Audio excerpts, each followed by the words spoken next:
اب جو بات ہم اصل میں کرنا چاہ رہے ہیں ناظرین وہ یہ ہے کہ جو پی آئی اے خریدنے والے لوگ ہیں یہ کون ہیں، اور پی آئی اے کا اونے پونے داموں اس طرح بکنا اور اس کے بعد کا منظرنامہ یہ کیا پیش کرتا ہے پاکستان کے حوالے سے۔ بہت سارے جو نقاد ہیں، کالم نگار ہیں، صحافی ہیں، وہ تو اس کو اپریشیٹ بھی کر رہے ہیں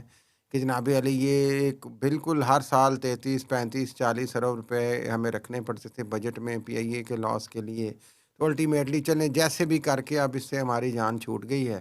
تو اب ٹھیک ہے اب ان کے حوالے ہیں اور بس ہمارا وہ خرچہ بچ گیا ہے اور پی آئی اے اب یہ رن کریں گے۔ یہ تو ایک آسپیکٹ ہے کہ آپ کے گھر کی ایک ایسی چیز جو بیڈ گورننس کی وجہ سے مسلسل خراب رہی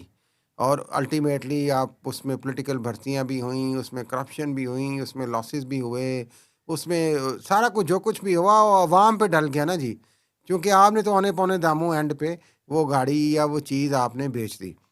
اور اس کو آپ نے بڑا نیشنلی سیلیبریٹ کرنا شروع کر دیا کہ جناب یہ تو ہم نے بڑا کمال کر دیا، مبارکباد ایک دوسرے کو آپ دے رہے ہیں کہ جناب پی آئی اے بک گئی ہے، بڑا کارنامہ ہو گیا ہے۔ در حقیقت بہت سارے لوگوں کے خیال میں یہ ایک انتہائی ایک افسوس کا بھی مقام ہے، سیٹ بیک بھی ہے بیسیکلی، کہ یہ پاکستان کی جو بیڈ گورننس ہے اس کی کس طریقے سے عکاسی کرتا ہے یہ کہ ایک ادارہ جس کو جناب علی خود ہی بنا کے، خود ہی خراب کر کے، خود ہی لوٹ کے اس ملک کی جو الیجڈلی کہتے ہیں اشرافیہ نے،